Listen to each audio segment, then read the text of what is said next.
జై శ్రీరామ్. నమస్కారం అండి. 2025 సంవత్సరంలో శనిగ్రహ మార్పు అనేది జరుగుతున్నది. 2025 మార్చ్ 29వ తేదీ నుంచి శని కుంభరాశి నుంచి మీనరాశికి వెళ్ళి సంచారాన్ని ప్రారంభం చేస్తున్నారు. ఈ ఏదైతే శనిగ్రహ మార్పు మీనరాశిలో సంచారం జరుగుతున్నదో ఈ 2.5 సంవత్సరాల పాటు ద్వాదశ రాశుల వాళ్ళకి ఎలాంటి ఫలితాలు రాబోతున్నాయో తెలుసుకుందాం. ముఖ్యంగా దానికన్నా ముందు శనిగ్రహం గురించి కొన్ని విషయాలు మీకు చెప్తాను. ఎందుకంటే మీరు అర్థం చేసుకోవాలి అనే ఉద్దేశంతో దీన్ని ఎవరు కూడా సోది అని అనుకోవద్దు.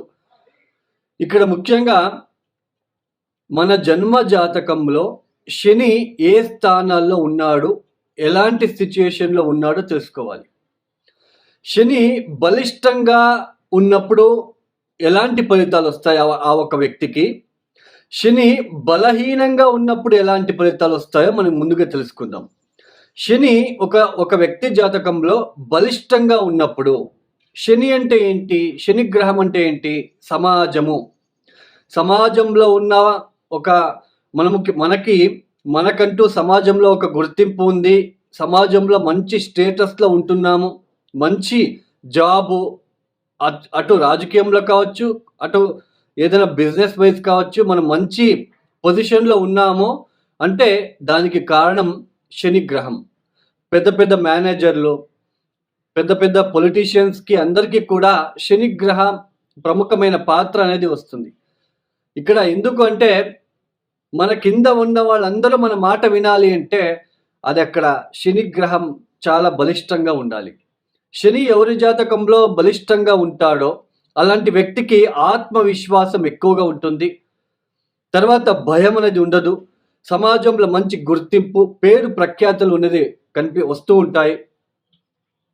తర్వాత ముఖ్యంగా ఈ ఒక జాబ్లో మెయిన్ కర్మకారకుడు, వృత్తికారకుడు శని బలిష్టంగా ఉన్న వ్యక్తి జాతకులకి ఉద్యోగం విషయంలో ఎటువంటి ఇబ్బందులు ఉండవు. తర్వాత సమాజంలో కీర్తి ప్రతిష్టలు ఎక్కువ అవుతూ ఉంటాయి రోజు రోజుకి కూడా. శని బలిష్టంగా ఉన్నప్పుడు ఇలాంటి మెయిన్ ఆత్మవిశ్వాసం, కాన్ఫిడెన్స్ అని అంటాం. దానికి రీజన్ ఎవరు అంటే శనిగ్రహం. అదే శని బలహీనంగా ఉన్న జాతకులు, శని బలహీనంగా ఉన్నప్పుడు ఆ వ్యక్తి ఒక ఎలాంటి సిచ్యుయేషన్ ఫేస్ చేస్తాడు, ఆత్మవిశ్వాసం ఉండదు, చుట్టూ భయం అనేది ఉంటుంది, సంఘంలో గౌరవ మర్యాదలకి హాని కలుగుతూ ఉంటుంది. తర్వాత వృత్తి వ్యాపారంలో అభివృద్ధి లేకపోవడము, ఏ చిన్న వృత్తి చేసుకుంటూ లైఫ్ని లీడ్ చేయవలసిన ప్రమేయము, సరైన ఉద్యోగ అవకాశం లేకుండా ఉండడము, ఇలాంటివన్నీ కూడా శని బలహీనంగా ఉన్నప్పుడు జరుగుతాయి. ఆ వ్యక్తి అంటే ఆ దశ వచ్చినప్పుడు, లేదా శని ఏ స్థానంలో ఉన్నాడు మీరు ఒకసారి చూడండి. ఇప్పుడు మీనరాశికి వెళ్ళి సంచారాన్ని ప్రారంభం చేస్తున్నారు శనిగ్రహం. మీనరాశిలో అష్టకవర్గ బిందువులు ఎన్ని ఇచ్చారో చూసుకోవాలి. అష్టకవర్గ బిందువులు చాలా ఇంపార్టెంట్.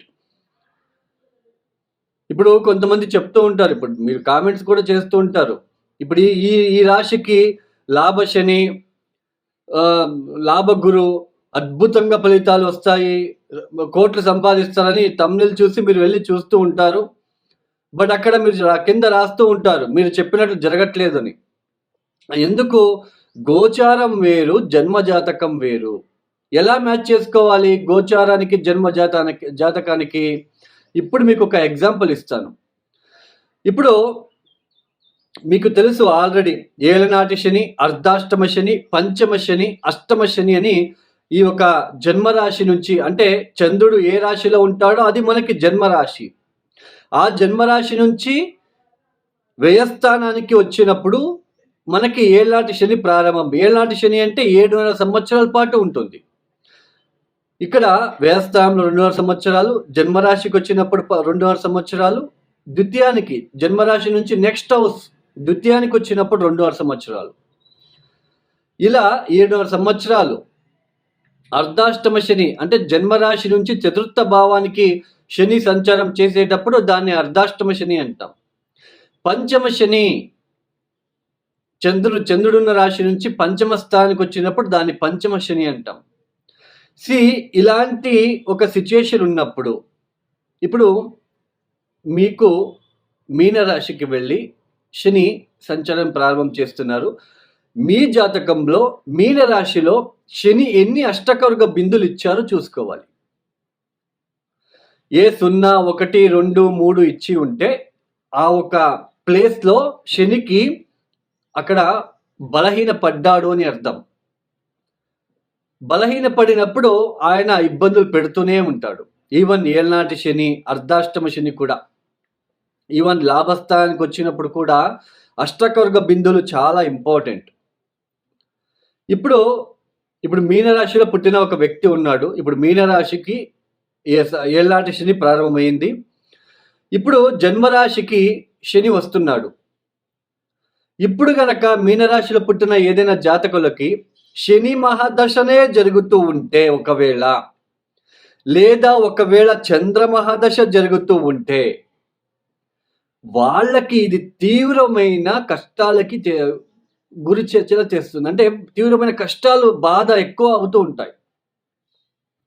అర్థమైంది కదా? గోచారము మనకి జన్మజాతకం ఎలా మ్యాచ్ చేసుకోవాలో, ఒక స్థానం నుంచి ఒక స్థానానికి ఒక ప్లానెట్ వెళ్తున్నప్పుడు ఆ స్థానం ఎన్నో రాశి అవుతుంది, ఎన్నో లగ్నం నుంచి ఎన్నో రాశి అవుతుంది, ఆ స్థానానికి అష్టకవర్గ బిందులు ఎన్ని ఇచ్చారో చూసుకోవాలి. అష్టకవర్గ బిందులు చాలా ఇంపార్టెంట్. తర్వాత ఇప్పుడు శని మీనరాశికి వెళ్తున్నాడు, సంచారాన్ని ప్రారంభం చేస్తున్నారు.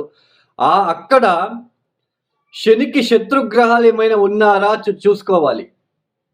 శనికి శత్రుగ్రహాలు ఎవరెవరు? సూర్య, కుజ, కేతు, అక్కడ ఏమైనా ఉన్నారా చూసుకోవాలి. ఏనాటి శని, అర్ధాష్టమ శని, పంచమ శని జరిగేటప్పుడు ఒక ఇంటికి వచ్చినప్పుడు ఒకలాగా ఫలితాలు. పంచమ శని అంటే పంచమానికి వచ్చినప్పుడు దాన్ని పంచమ శని అంటాం.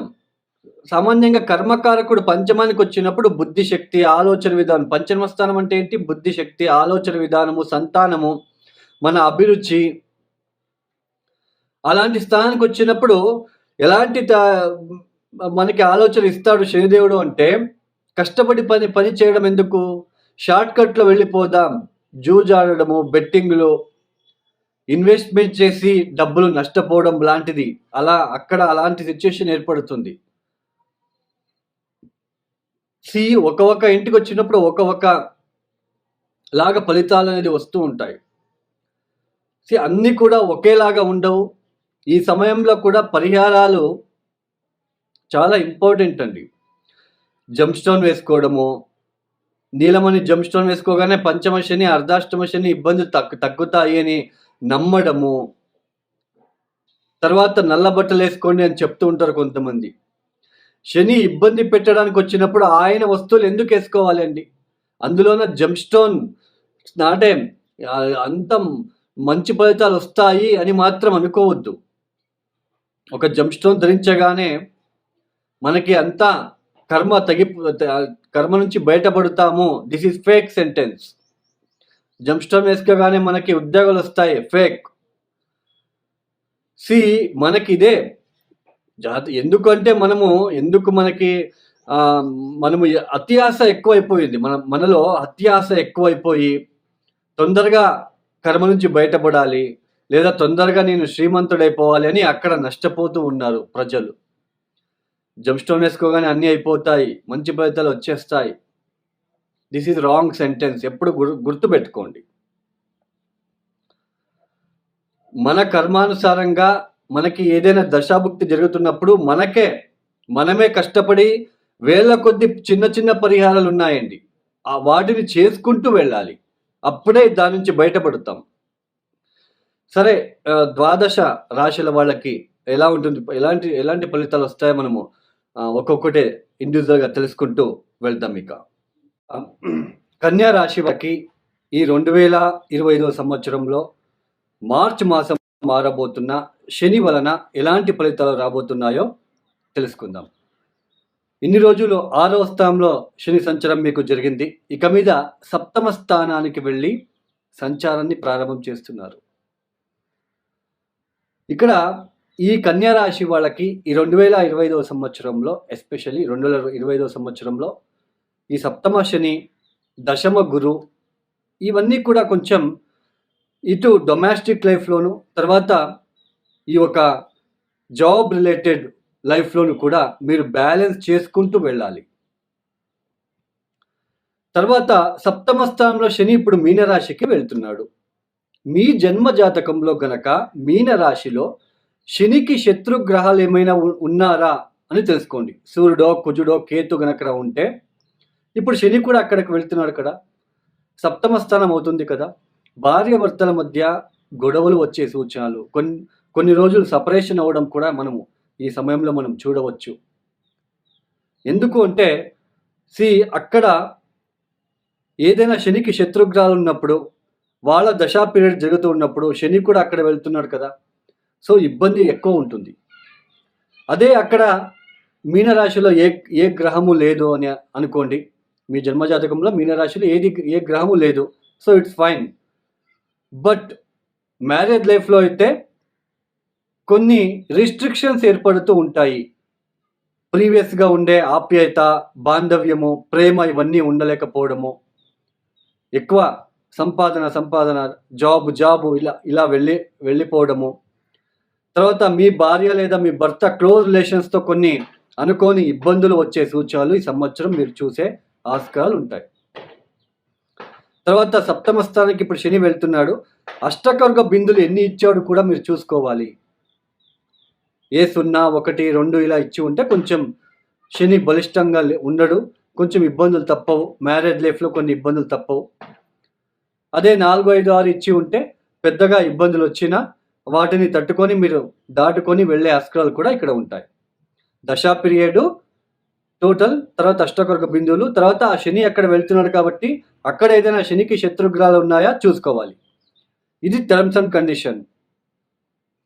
మొత్తానికి 2025 కన్యా రాశి వాళ్ళకి మాత్రం అటు ఉద్యోగంలో కూడా పని భారము, ఇక్కడ మ్యారేజ్ లైఫ్లో కూడా కొన్ని ఇబ్బందులు, కొన్ని వచ్చే సూచనలు ఉంటాయి.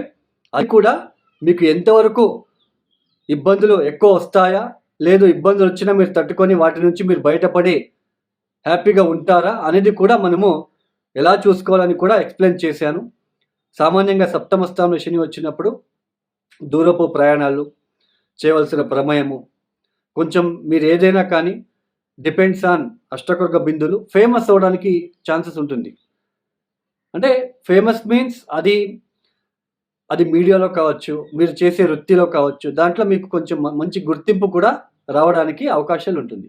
అది కూడా ఇట్స్ డిపెండ్స్ ఆన్ అష్టకర్గ బిందువులు. తర్వాత దశా పీరియడ్. సప్తమ శని అనగానే భయపడవద్దు. అక్కడ టర్మ్స్ అండ్ కండిషన్ మీకు ఇప్పుడు ఇందాక ఎక్స్ప్లెయిన్ చేశాను కదా, వాటిని చూసుకుంటే మీకు అర్థమవుతుంది. ఈ సప్తమ శని వచ్చినప్పుడు ఏ పరిహారాలు చేసుకోవాలి? నెలకి 2 త్రయోదశులు వస్తాయండి, శని త్రయోదశులు వస్తాయి. ఆ రోజు ప్రదోష కాలంలో శివుడికి నువ్వుల నూనెతో అభిషేకాలు చేయించండి. అభిషేకాలు చేయించేటప్పుడు శివ పంచాక్షరి మంత్రాన్ని చదువుకోండి. ఓం నమ శివాయ, ఓం నమ శివాయ, ఓం నమ శివాయ, ఈ మంత్రాన్ని చదువుకోండి. తర్వాత 9 గురువారాలు కూడా మీరు తప్పనిసరిగా ఈ దత్తాత్రేయ ఈ ఒక గురుచరిత్ర పారాయణం చేసుకోవడము, శనగలతో చేసిన తీపి పదార్థాలు అంటే బూందీ లడ్డు అంటాం కదా, వాటిని పంచిపెట్టడము చేసుకోవాలి మీరు ఈ సంవత్సరం. తర్వాత శనివారం కూడా ఈ ఒక కాలభైరవేశ్వర ఆలయానికి వెళ్ళి బూడిద గుమ్మడికాయ దీపాన్ని పెట్టడము, నువ్వుల ఒత్తులను వెలిగించడము, ఇవి చేస్తూ పోతూ ఉంటే ఈ వచ్చే ఇబ్బందులు కూడా మీకు తగ్గుముఖం అవుతాయి. తర్వాత ఎవరికైనా పర్సనల్ ఆరోస్కోప్ కన్సల్టేషన్ కావాలనుకున్న వాళ్ళు డిస్ప్లే అవుతున్న నెంబర్కి మీకు నేరుగా నాకు కాల్ చేయండి. మీరు ప్రాబ్లమ్స్ చెప్పుకోరాదు, నేనే మీకు ఏ ప్రాబ్లం ఉంది, ఏ దశాభుక్తి, ఏ రెమెడీస్ మీరు పాటించాలి, సింపుల్గా ఉంటాయండి. నేను జంప్ స్టోన్ ప్రిఫర్ చేయను, జంప్ స్టోన్ అస్సలు జీరో నేను ప్రిఫర్ చేయను అస్సలు. మీరే కష్టపడి పరిహారాలు చేసుకుంటూ వెళ్ళాలి.